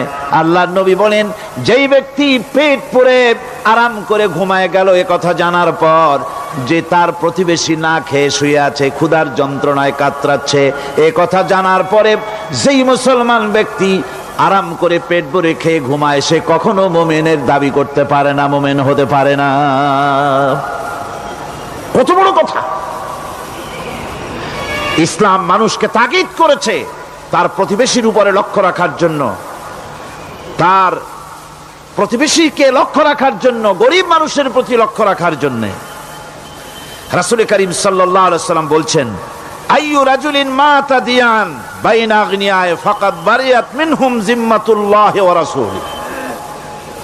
আল্লাহর নবী বলেন, কোন ধনী ব্যক্তিদের মাঝে কোন গরিব প্রতিবেশী যদি না খেয়ে মারা যায়, তাহলে ওই এলাকার বিত্তশালী লোকদের সাথে আল্লাহর সমস্ত সম্পর্ক, রসুলের সব সম্পর্ক ছিন্ন হয়ে যায়। কে বলতে পেরেছে এত বড় কথা? মানুষের অর্থনৈতিক নিরাপত্তার জন্য কত বড় কথা বলেছে ইসলাম, বলেছে বিশ্বনবী জনাবে মুহাম্মদ রাসূলুল্লাহ সাল্লাল্লাহু আলাইহি ওয়াসাল্লাম। আল্লাহ রাব্বুল আলামিন বলেন, ধনীদের হাতে যেন সম্পদগুলি পুঞ্জীভূত হয়ে না যায়, কাইলা ইয়াকুনা দুলাতাম বাইনাল আগনিয়াই মিনকুম, তোমাদের ধনীদের হাতে যেন সম্পদগুলি, সমাজের সম্পদগুলি যেন পুঞ্জীভূত না হয়, সেগুলি বরং ছড়িয়ে আস্তে করে যেন সমস্ত গরিব জনসাধারণের কাছে যেতে পারে, সে ব্যবস্থা করতে হবে। যাকাত প্রদানের মাধ্যমে ধনীদের কাছ থেকে নিয়ে গরিবদেরকে দিয়ে দিতে হবে। আর বুখারী শরীফের সারা ফাথুল বারীতে হাফেজ ইবনে হাজার আসকালানী রাহিমাহুল্লাহ তিনি বলেছেন, যাকাত যদি ধনীরা না দেয়, যদি কেউ দিতে বাধা দেয়, ফামানিমতানা উখিযাত বিহি কাহরান, যদি যাকাত না দেয় জবরদস্তি করে যাকাত আদায় করে নিবে গভর্নমেন্ট, যাকাত দিতেই হবে। মুনকিরিনে যাকাত, যারা যাকাত দিতে অস্বীকার করেছিল, হযরতে সিদ্দিক আকবর, হযরতে আবু বকর সিদ্দিক রাদিয়াল্লাহু তাআলা আনহু, তিনি তাদের সম্পর্কে বলেছিলেন, ওয়াল্লাহি লাউ কাতিলান্না মান ফাররাকা বাইনাস সালাতি ওয়াজ যাকাত, অবশ্যই আমি ওই সম্প্রদায়ের লোকের বিরুদ্ধে যুদ্ধ ঘোষণা করব যারা নামাজ আর যাকাতের মধ্যে পার্থক্য সূচিত করবে। যারা নামাজ তো পড়বে কিন্তু যাকাত দিবে না, সরকারের কাছে যাকাত আদায় করবে না, তাদের বিরুদ্ধে যুদ্ধ ঘোষণা করব। ইসলামী সরকার যদি প্রতিষ্ঠিত হয় তাহলে এই যাকাত আদায় করা হবে। যাকাত কেউ নিয়ে বসে থাকতে পারবে না, যাকাত আদায় করা হবে। আমাদের দেশে নিয়ম মাফিক যদি যাকাত আদায় করা হতো, এই দেশ যদি ইসলামী গভর্নমেন্ট হতো, আল্লাহ যেন দয়া করে দেন, কন্যা আমিন। আল্লাহ পাক যদি দয়া করে দেশটার ইসলামী রাষ্ট্র বানায় দেন, তাহলে যাকাত তো আদায় করে নেওয়া হবে, যাকাত দিতে আপনি বাধ্য, গরিব মানুষ থাকবে না। এখনো বাংলাদেশের নিয়ম মাফিক যদি যাকাত আদায় করা হয়, নিয়ম মাফিক মানে সোনার যাকাত, রূপার যাকাত, নগদ ক্যাশের যাকাত, ফসলের ওষুধ সঠিকভাবে যদি আদায় করা হয়, তো একেবারে কম করে হলেও 1000 কোটি টাকা যাকাতের টাকা কালেকশন হতে পারে। এটা কি কম কথা? 1000 কোটি টাকা, এই টাকা আদায় করা হচ্ছে না। এই টাকা আদায় না করার কারণে যে শূন্যতার সৃষ্টি হচ্ছে, এই ভ্যাকুয়ামকে পূর্ণ করার জন্য এগিয়ে এসেছে 7 সমুদ্র 13 নদীর উপর থেকে এনজিওরা। এনজিওরা এসে আমাদের দেশে, সব এনজিও খারাপ আমি তা বলি না, বহু এনজিও আছে যারা এদেশের উন্নয়নের, আর্থসামাজিক উন্নয়নের জন্য তারা প্রচেষ্টা করছে, রাস্তাঘাট, স্কুল কলেজ, চিকিৎসা ইত্যাদির দিকে কাজ করছে। যতগুলি এনজিও আমাদের দেশে আছে, তার ভিতরে 52টা এনজিও গোনা বাছা যারা ইসলামের প্রকাশ্য দুশমন, আর এর শীর্ষস্থানে আছে ব্রাক। এই এনজিও গুলি তারা আমাদের দেশে এসে সুদি কারবার শুরু করেছে, পরিপূর্ণভাবে সুদের কারবার। ব্যাংকের থেকে যদি আপনি লোন নেন, তাহলে 15 or 17% ইন্টারেস্ট দিতে হবে। আর ওদের কাছ থেকে যে সুদ, যে টাকা নেওয়া হয়, সেই টাকায় গ্রামীণ ব্যাংক থেকে শুরু করে ব্রাক বলেন, কারিতাস বলেন, অক্সফাম বলেন, অ্যাডাপ বলেন, যেগুলি আছে, এগুলি সুদ নেয় 30 থেকে 34% পর্যন্ত।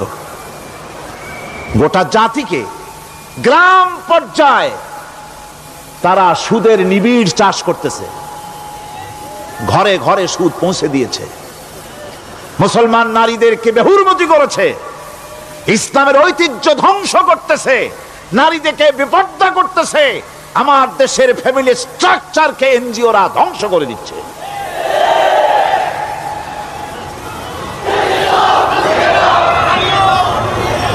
সুতরাং এনজিওরা এই সুযোগটা পেত না। যদি যাকাত কালেকশন করা হতো, আর যাকাত দিয়ে, যাকাত যে সব জায়গায় খরচ করতে হয়, সেই খরচ করার জায়গাগুলিতে সঠিকভাবে যদি ব্যয় করা হতো, এই অবস্থা হতো না। বাংলাদেশে সম্পদের অভাব নাই। যারা বলে বাংলাদেশ গরিব, আমি তাদের সাথে একমত নই। আক্ষরিক অর্থে বাংলাদেশ গরিব নয়, বাংলাদেশে সম্পদ আছে। বাংলাদেশে যে জিনিসটার অভাব, সেটা হচ্ছে ইনসাফ ভিত্তিক বন্টনের অভাব। এখানে কেউ তো 1000 বিঘা জমির মালিক, বিঘা বুঝেন না কি কন আপনারা? কানি। কেউ তো 1000 কানির মালিক, আর কারো তো রান্নাঘর উঠাবার জায়গা নাই। কথাটাই ঠিক কিনা? কেউ তো শত শত কোটি টাকা, কত কোটি টাকা যে আছে তা হিসাব করে মাসখানেক লাগবে, গুনিয়া খুলাইতে পারবে না। আর কারো তো একটা ট্যাবলেট কেনার পয়সা নাই। সুতরাং আমার দেশে যেভাবে গরিব বলা হয়, আক্ষরিক অর্থে ওইভাবে আমার দেশ গরিব নয়। আমাদের দেশে সম্পদ আছে, বহুত জমি অনাবাদি ফেলে রাখা হয়েছে। রাসূল করিম সাল্লাল্লাহু আলাইহি ওয়াসাল্লাম বলেছেন, সেই ব্যক্তির জমিন রাখার অধিকার নাই যে ব্যক্তি তা চাষের আওতায় না আনে। আছে না বহুত জমি পড়িয়া? আবাদযোগ্য জমি আমাদের দেশে আছে যা, তার 2,40,00,000 একর। আমাদের ভূমি সম্পদ রয়েছে, বনজ সম্পদ যা আছে সেটা হচ্ছে 32,53,860 একর জুড়ে বিরাট বনজ সম্পদ আমাদের আছে। ভূমি সম্পদ আছে, বনজ সম্পদ আছে। আমাদের রয়েছে পানি সম্পদ, প্রায় 250 নদী, 3,000 600 বর্গ মাইল জুড়ে নদীগুলো প্রবাহিত আছে, আমাদের পানি সম্পদ আছে, আমাদের গ্যাস সম্পদ আছে, যে গ্যাস অন্তত 100 বছর চলতে পারে। প্রত্যেক বাড়িতে বাড়িতে গ্যাসের সংযোগ দিলেও 100 বছরে ফুরাবে না। আলহামদুলিল্লাহ কইতে ইচ্ছা করে না? জোরে কোন আলহামদুলিল্লাহ। আমাদের গ্যাস সম্পদ রয়েছে, আমাদের মৎস্য সম্পদ আছে, পশু সম্পদ আছে, কৃষি সম্পদ আছে, আরো রয়েছে বিপুল জনশক্তি। জনশক্তিকে আজ সবচাইতে বার্ডেন মনে করা হয়। জনশক্তিকে বলা হয় বাংলাদেশের সবচাইতে বড় সমস্যা, জনশক্তি সমস্যা। এটা হচ্ছে যে সরকার আসে তারই ভূতে পায়, যে যায় লঙ্কা সে আর মানুষ হালে ফেরে না, মানুষগুলি তার জন্য জ্বালা। অথচ এই মানব শক্তি হচ্ছে শ্রেষ্ঠ শক্তি। ইউনিভার্সিটি জনমের মতো না বাড়াইয়া, এখন তো ইউনিভার্সিটি দাবি করতেছে সকলে, গ্রামে গঞ্জে থানায় রান্নাঘরে সব জায়গায় কয় আমাদের ইউনিভার্সিটি দাও। আর ইউনিভার্সিটির ফজিলত কি তা তো আমরা দেখতেইছি। এর থেকে বেশি করে পলিটেকনিক ইনস্টিটিউট, ভোকেশনাল ইনস্টিটিউট ইত্যাদি যদি বানানো হতো, ভিক্ষার হাতকে কর্মীর হাতে যদি পরিণত করা যেত, মানুষগুলিকে যদি কর্মক্ষম করা যেত, তাদেরকে যদি মডার্ন টেকনোলজি যদি শিক্ষা দেওয়া যেত, তাহলে এই মানব শক্তি রপ্তানি করে বা পৃথিবীর বিভিন্ন দেশ থেকে মূল্যবান বৈদেশিক মুদ্রা অর্জন করা যায়। সেটা না করে মানুষ হইছে জ্বালা, জনমের মতো এদেরকে মারো। এটা হচ্ছে ট্রেনের 3rd ক্লাস প্যাসেঞ্জার্স মেন্টালিটি। সেটা কিরকম? সেটা হচ্ছে ট্রেনে যখন মানুষ চলে 3য় শ্রেণীতে, একবার উঠে বসলে সে অন্যের জন্য জায়গা ছাড়ে না। জায়গা খালি আছে, আরেকজন আসে বললে ভাই আমার একটু বসতে দাও, কয় না ভাই এখানে লোক আছে। আসলে কিন্তু লোক নাই। আপনি যদি বলেন যে সেই লোক আসলে আমি জায়গা ছেড়ে দেবো, ততক্ষণ তো বসি, আপনি বসলেন, এরপরে আপনি তো বুঝছেন যে লোকটা ফাঁকিতেছে, ওই চিন্তা আপনার মধ্যেও ঢুকবে, আর একজন আসবে বসার জায়গা আছে, আপনি বলবেন না এখানে জায়গা নাই।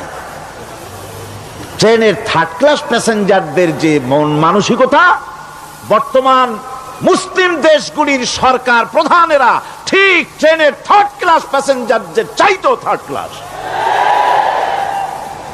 মানব শক্তিকে কাজে লাগাবার চিন্তা না করে উল্টা চিন্তা তারা করছেন। এত সম্পদ থাকা সত্ত্বেও বাংলাদেশ আজ যে অভাব সৃষ্টি হয়েছে তা কৃত্রিম, এবং তা সৃষ্টি হয়েছে এটা এর একমাত্র দায়ী এর জন্য রাজনৈতিক ষড়যন্ত্র। রাজনৈতিক ষড়যন্ত্রের কারণেই এই অভাব সৃষ্টি হয়েছে। গোড়া থেকেই আমাদের দেশটি ষড়যন্ত্রের শিকার। প্রথমে ব্রিটিশ বেনিয়ারা 200 বছর পর্যন্ত গোলামির জিনজির পরিয়ে দিয়েছে। 200 বছর গোলামির পর দ্বিজাতি তত্ত্ব এবং মুসলিম সংখ্যাগরিষ্ঠতার ভিত্তিতে 47-এর আজাদি, তারপর পশ্চিমাদের শোষণ বঞ্চনা থেকে মুক্তি লাভের জন্য 71-এর আজাদি, এরপরে দেশের 90% হচ্ছে মুসলমান। 90% কারা? চিল্লায় বলেন না কারা? পৃথিবীর এই দ্বিতীয় বৃহত্তম মুসলিম জনগোষ্ঠীকে খ্রিস্টান আর ইহুদিরা তারা চেয়েছে জনগণকে খ্রিস্টান বানাতে। আমাদের দেশের জনগণকে তারা চায় খ্রিস্টান বানাতে। যারা কমিউনিস্ট তারা চায় আমাদেরকে নাস্তিক বানাতে। আর পার্শ্ববর্তী দেশের পেইড এজেন্ট যারা আমাদের দেশে আছে তারা চায় পৃথিবীর নিকৃষ্টতম কুফরি মতবাদ, ধর্ম নিরপেক্ষ মতবাদের মাধ্যমে গোটা জাতিকে ধর্ম থেকে দূরে সরিয়ে দিতে চায়। সুতরাং এই ষড়যন্ত্রের শিকার হয়ে আছে বাংলাদেশ। বাংলাদেশের এই আর্থসামাজিক প্রেক্ষাপটে ইসলামের বিধান ছাড়া, আল্লাহর দেওয়া বিধান ছাড়া এর কোনো মুক্তি নাই, এর নাজাতের কোনো পথ নাই। আল্লাহ রাসূল ক্ষমতা আরোহণ করলেন, রাষ্ট্রের মালিক হলেন, প্রেসিডেন্ট হলেন। রাসূলুল্লাহ কি হলেন? আল্লাহর নবী প্রেসিডেন্ট হলেন। সমাজের গরিব দুঃখীদের ব্যাপারে নবীজি বললেন, মান তারাকা মালান ফালওয়ারাসাতিহি ওয়া মান তারাকা দিয়ান আও কুল্লা ফালিয়াতিনি ফাইন্না মাওলাহু, রাওয়াহুল বুখারী। নবীজি বলেন, যে ব্যক্তি মারা গেল, মরে যাওয়ার পর তার যে সম্পদ থাকবে, এই সম্পদগুলি সে যে সন্তান স্ত্রী পুত্র যাদের রেখে গেছে তা তাদের জন্যে। আর যদি সে ঋণগ্রস্ত, যদি ঋণ অবস্থায় সংসারকে রেখে যে থাকে, তাহলে তার ঋণের বোঝা, ঋণের পরিশোধের দায়িত্ব আমি মুহাম্মদ সাল্লাল্লাহু আলাইহি ওয়াসাল্লাম নিয়ে নিলাম।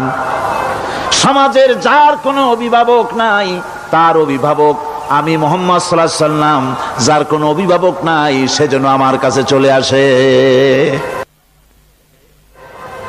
ইসলামী রাষ্ট্র এই বিধান পেশ করেছে। এর চাইতে সুন্দরতম বিধান পৃথিবীতে আর কেউ দিতে পারে নাই। সেজন্যে সেই সমাজে চুরি বন্ধ হয়েছে, ডাকাতি বন্ধ হয়েছে, জেনা বন্ধ হয়েছে, সব বন্ধ হয়ে গিয়ে সুন্দর একটি সমাজ প্রতিষ্ঠিত হয়েছিল। আর রাসূল বলেছিলেন, খাইরুল কুরুনে কারনি, সর্বশ্রেষ্ঠ যুগ হলো আমার যুগ। সুবহানাল্লাহ বিহামদিহি। মানুষ দরজা খুলে ঘুমায়েছে, কারো ক্ষুধার কষ্ট নাই, পড়ার কষ্ট নাই, খাবারের চিন্তা নাই, চুরি ডাকাতির ভয় নাই, ভয় মুক্ত। ওই যে গতকাল বলেছিলাম, যেমন একটা সমাজ আসবে, খাব্বাব চিন্তা করো না, আমি কসম করছি এমন একটা সমাজ প্রতিষ্ঠিত হবে যেই সমাজে চুরি ডাকাতি জেনা ব্যভিচার হত্যা ধর্ষণ কোনো ভয় থাকবে না। লা ইয়াখাফু ইল্লাল্লাহ, আল্লাহ ছাড়া কারো কোনো ভয়, মনের ভিতরে ভয় থাকবে না। ওয়ালাকিন্নাকুম তাস্তাজিলুন, তোমরা বড্ড তাড়াহুড়ো করতেছো, বেসবর হচ্ছ, সবর করো, তাড়াহুড়ো করো না। এমন সমাজ আসবে। রাসূলুল্লাহ এরকম একটা সমাজ গোটা পৃথিবীবাসীকে উপহার দিতে পেরেছিলেন না পারেন নাই? পেরেছিলেন কিনা? সেই কথাই আল্লাহ রাব্বুল আলামিনের কথার সঙ্গে এবার মিলান। লাইসাল বিররা আন তুওয়াল্লু বুজুহাকুম কিবালাল মাশরিকি ওয়াল মাগরিব। পূর্ব পশ্চিমে কত মাথা ঘুরালে, চেহারা ঘুরালে, এটাই কিন্তু তোমার পুণ্যবান হওয়ার জন্য, নেককার হওয়ার জন্য যথেষ্ট নয়। বরং যথেষ্ট হলো আল্লাহর প্রতি ঈমান আনো, কিতাবের প্রতি, পরকালের প্রতি, ফেরেশতার প্রতি, নবীদের পরে ঈমান আনো। আর আল্লাহর মহব্বতে, আল্লাহর প্রেমে উদ্বুদ্ধ হয়ে আর একটা বড় কাজ করো, সেটা হলো ওয়াতাল মালা আলা হুব্বিহি যাবিল কুরবা ওয়াল ইয়াতামা ওয়াল মাসাকিন ওয়াবনাস সাবিল ওয়াস সাইলিনা ওয়া ফির রিকাবি ওয়া কামাস সালাতা ওয়া আতাজ যাকাত ওয়াল মুফুনা بعهدهم إذا عاهدوا والصابرين في البأساء والضراء وحين البأس أولئك الذين صدقوا وأولئك هم المتقون। আরেকটি গুরুত্বপূর্ণ কাজ করতে হবে আল্লাহ পরকালে বিশ্বাস করার সাথে সাথে, সেটা হলো এই, তোমাদের জানের মতো প্রিয় ধন এবং সম্পদকে আল্লাহর মহব্বতে খরচ করতে হবে। সেজদা দিয়ে কপালে দাগ লাগাইছো, কিন্তু প্রতিবেশীকে সাহায্য করো নাই, গরিবদেরকে দাও নাই, এতিমকে দাও নাই, বোনকে ঠকাইছো, মেয়েকে ঠকিয়েছো, তোমার ওই সেজদায় কিয়ামতে কাজ দিবে না। প্রকৃতপক্ষের নেককার পুণ্যবান হওয়ার জন্য গরিব জনসাধারণকে সহযোগিতা করতে হবে। এরপরে মাঝখান থেকে যেটা বাদ দিয়েছিলাম, বলেছিলাম নামাজ এবং যাকাত। আমি যাকাতটা কালকে আগে নিয়ে এসেছিলাম, নামাজটা ছিল আগে। সেই নামাজটা যেহেতু আলাদা একটা বিষয় হবে, আর যাকাতটা সাদকার সাথে সামঞ্জস্য আছে, সেই জন্য যাকাত আর সাদাকার কথাটা একসঙ্গে মিলাই বলেছিলাম। এখন শুরু করছি নামাজ। সালাত, সালাত এর আবিধানিক অর্থ হচ্ছে কোন জিনিসের দিকে মুখ ফিরানো। সালাতের অর্থ হচ্ছে নিকটবর্তী হওয়া, মুখ ঘুরানো, মুতাওয়াজ্জা হওয়া। ওই যে হযরত ইব্রাহিম আলাইহিস সালাম বলেছিলেন, ইন্নী ওয়াজ্জাহতু ওয়াজহিয়া লিল্লাযী ফাতারাস সামাওয়াতি ওয়াল আরদ। জানেন আপনারা, পড়েন, ইন্নী ওয়াজ্জাহতু ওয়াজহিয়া লিল্লাযী ফাতারাস সামাওয়াতি ওয়াল আরদা হানিফা ওয়া মা আনা মিনাল মুশরিকিন। নিশ্চয় আমার মুখ ঘুরায় দিলাম কার দিকে? যিনি আকাশ এবং জমিনের স্রষ্টা, সব কিছুর মালিক যিনি, তার দিকে আমি মুতাওয়াজ্জা হলাম। নামাজের অর্থই হচ্ছে মুতাওয়াজ্জা হওয়া, মুখ ঘুরিয়ে দেওয়া, চেহারা ঘুরিয়ে দেওয়া। আর নামাজের আরেক অর্থ হচ্ছে নিকটবর্তী থেকে আরো নিকটবর্তী হওয়া। আমরা কি নিকটবর্তী হতে চাই? না বুঝলে কবেন কি? নিকটবর্তী হইতে চাই কার? আল্লাহর। আমরা কি আল্লাহর নিকটবর্তী হতে চাই? আল্লাহ রাব্বুল আলামিন বলেন, নিকটবর্তী হতে হলে ওয়াসজুদ ওয়াকতারিব, সেজদা দাও আর সেজদার মাধ্যমে আমার নিকটবর্তী হয়ে যাও। সেজদা দিলেই আল্লাহর নিকটবর্তী হওয়া যায়। কোন সুবহানাল্লাহ।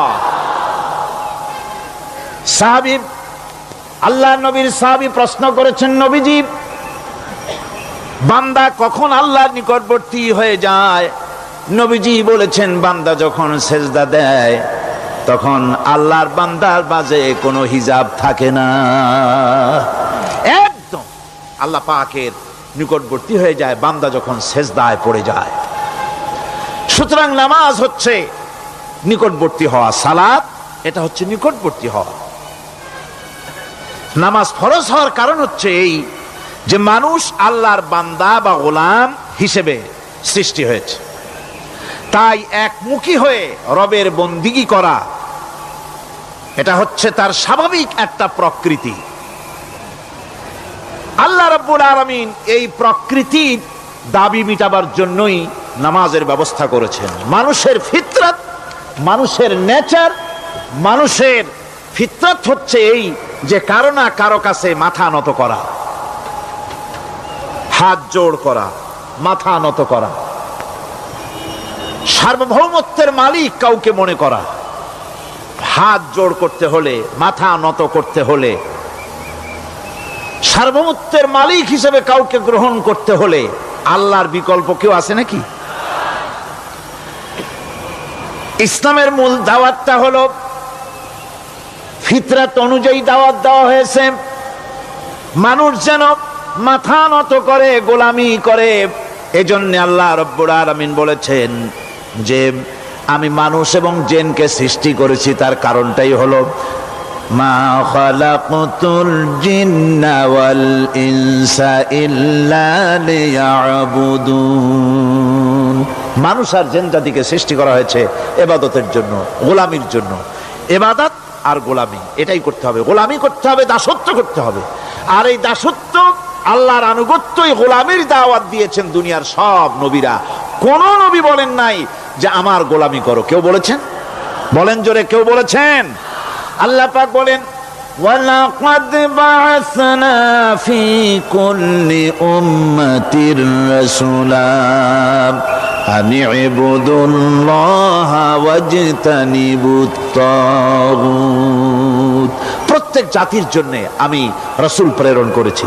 তারা মানুষকে দাওয়াত দিয়েছেন এই কথা বলে যে এক আল্লাহর গোলামি করো, তিনি ছাড়া কোনো ইলাহ নাই, আইনদাতা নাই, বিধানদাতা নাই, তার গোলামি, তার সামনে মাথা নত করে দাও। আর প্রত্যেক নবীর যুগেই নামাজ রোজা শরীয়তের মধ্যে ছিল। নামাজ রোজা কম বেশি প্রত্যেক নবীর জামানায় আল্লাহ পাক এটাকে বাধ্যতামূলক করেছিলেন। নামাজ রোজা যাকাত সব নবীদের জন্য বাধ্যতামূলক ছিল, তার উম্মতের জন্য বাধ্যতামূলক ছিল। নামাজ হচ্ছে তাওহীদের অবশ্যম্ভাবী এক বহির্প্রকাশ। তাওহীদের জন্য তাওহীদবাদী মানুষ যারা, তাদেরকে নামাজ আদায় করতেই হবে। আকীদা বিশ্বাসের দিক থেকে তাওহীদ যদি হয় পুরা দ্বীনের মূল উৎস, তাহলে আমলের দিক থেকে নামাজ হচ্ছে পুরা দ্বীনের মূল ভিত্তি। নামাজ হচ্ছে আমলের মূল ভিত্তি। এর বাস্তবায়ন ছাড়া দ্বীন পূর্ণ হয় না। নামাজ মুমিনের কেবলমাত্র একটি উত্তম আমলই নয়, বরং নামাজ হচ্ছে ইমানের মূল ভিত্তি। যার কাছে নামাজ নাই তার কাছে কিছুই নাই। রাসূল করিম সাল্লাল্লাহু আলাইহি ওয়াসাল্লাম বলেছেন যে নামাজ যে ব্যক্তি পড়ে না, আল্লাহ পাকের সাথে তার কোনো সম্পর্ক বাকি থাকে না। সুতরাং এই নামাজটা হচ্ছে এই যে একমাত্র একাগ্র চিত্তে আদবের সাথে আল্লাহর সামনে রুজু হয়ে যাওয়া। কোরআনে কারীম বলছে মুনিবিনা ইলাইহি ওয়াত্তাকুহু ওয়া আকিমুস সালাতা ওয়া লা তাকুনু মিনাল মুশরিকিন। তোমরা আল্লাহর দিকে রুজু হয়ে যাও এবং তাকে ভয় করে অন্যায় কাজ থেকে বিরত থাকো, আর নামাজ কায়েম করো, মুশরিকদের অন্তর্ভুক্ত হয়ে যেও না। নামাজ কায়েম করা, নামাজের আদেশ কোরআনে কারীমের মধ্যে আল্লাহ পাক বহু জায়গায় করেছেন। ঈমানের পর নামাজই হচ্ছে সবচেয়ে বড় জরুরি। একজন মানুষ ঈমান আনলো, যেমন কালকে একজন ঈমান এনেছে, ঈমান আনার সাথে সাথে তার প্রথম কাজ কি বলুন? বলেন প্রথম কাজ কি? ফজরের নামাজের আগে একজন ইসলাম কবুল করলেন, তার প্রথম দায়িত্ব নামাজকে আদায় করে দেওয়া, ফজরের নামাজ পড়া। জোহরের আগেই কেউ ঈমান আনলো, তার প্রথম দায়িত্ব জোহরের নামাজ আদায় করা। আসরের নামাজের আগে ঈমান এনেছে, তার প্রথম দায়িত্ব হলো আসরের নামাজ আদায় করা। তার মানে হলো ঈমান আনার পর একজন ঈমানদারের প্রথম দায়িত্ব হচ্ছে নামাজ। গুরুত্বপূর্ণ বিষয়, খুব ভালো করে শুনতে হবে, ইয়াদ রাখতে হবে প্রত্যেকটি মুসলমানের। এই নামাজ কি জিনিস, কেমনে আদায় করতে হবে, আদায় না করলে কি হবে, গুরুত্বপূর্ণ এই কথাগুলি প্রত্যেকের স্মরণ রাখতে হবে। হযরত মূসা আলাইহিস সালামকে আল্লাহ রাব্বুল আলামিন ওহী প্রদান করলেন। যেদিন ওহী দিলেন, ওহী দিয়ে সেই মুহূর্তে আল্লাহ পাক তাকে শোনালেন, ইন্নানি আনাল্লাহ লা ইলাহা ইল্লা আনা ফা'বুদনি ওয়া আকিমিস সালাতা লিযিকরি। নিশ্চয়ই আমি আল্লাহ, আমি ছাড়া কোনো ইলাহ নাই, আমার গোলামি করো, আমার দাসত্ব করো, আর আমার শরণার্থে নামাজ কায়েম করো। নামাজ নামাজ নামাজ কায়েম করতে হবে, এটাই হচ্ছে ঈমানের সবচেয়ে বড় দাবি।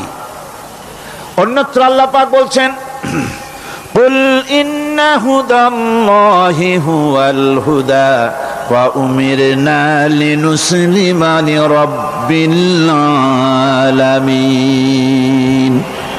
হে নবী বলুন, প্রকৃতপক্ষে আল্লাহর হেদায়েত হচ্ছে সঠিক হেদায়েত। সত্যিকারের হেদায়েত কার হেদায়েত? আল্লাহ পাকের হেদায়েত।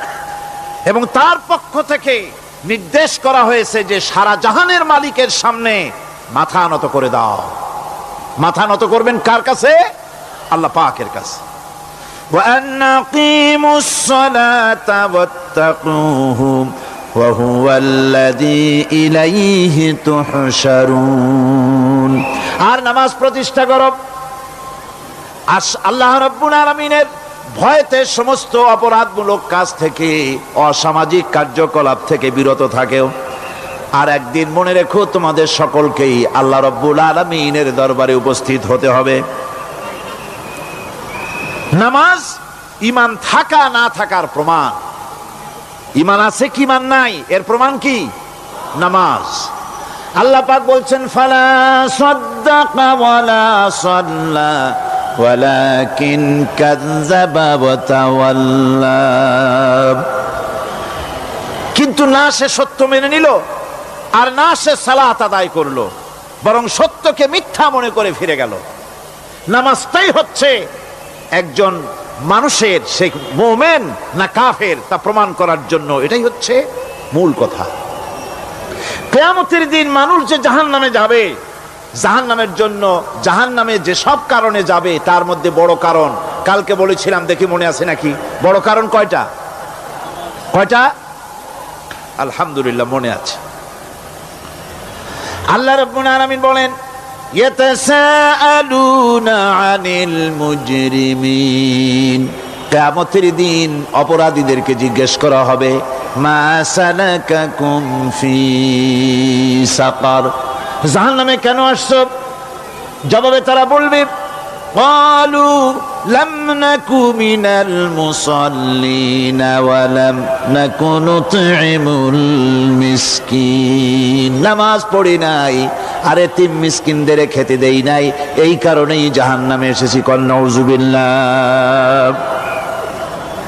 নামাজ ছাড়া পড়বে না, জাহান্নামে যেতে হবে। কোথায় যেতে হবে? কেউ কেউ মনে করতে পারবেন নামাজের ওয়াজ তো বহু শুনছি, এর চাইতে গুরুত্বপূর্ণ জিনিস আর নাই। নামাজের চাইতে গুরুত্বপূর্ণ ইবাদত আল্লাহর সৃষ্টি করেন নাই। মুসলমানের জন্য সর্বশ্রেষ্ঠ ইবাদত কি? চিল্লায় কোন, জোরে বলেন কি? এই নামাজ আকসার মানুষের নামাজ হয় না। যারা আমরা নামাজ পড়ি, বহু লোকের নামাজ পড়ে ঠিক, কিন্তু নামাজ আদায় হয় না। আমি সে কথা বলবো সামনের দিকে, প্রাণ খুলে শুনবেন, কাজে লাগবে ইনশাআল্লাহ। কোন ইনশাআল্লাহ?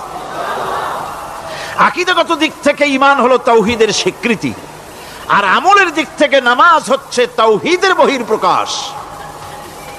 আপনি মুসলমান তা প্রমাণ হবে নামাজ দিয়ে। নামাজহীন ঈমানের দাবি মূল্যহীন। যার নামাজ নাই তার ঈমানের দাবি করার কোনো মূল্যই নেই। অনেকে এরকম কথা বলে, হুজুর আমি মানুষটা নিতান্ত খারাপ না, যাই মনে করেন, গ্রামে রাস্তা বানাইছি, ব্রিজ করে দিয়েছি, কালভার্ট করেছি, এতিম মিসকিনরে তাও মাঝে মধ্যে খাবার দেই। নামাজ হচ্ছে ইসলামের গণ্ডির মধ্যে প্রবেশের প্রমাণ। কোরআনে কারীম বলছে, ফাইন তাবু ওয়া আকামুস সালাত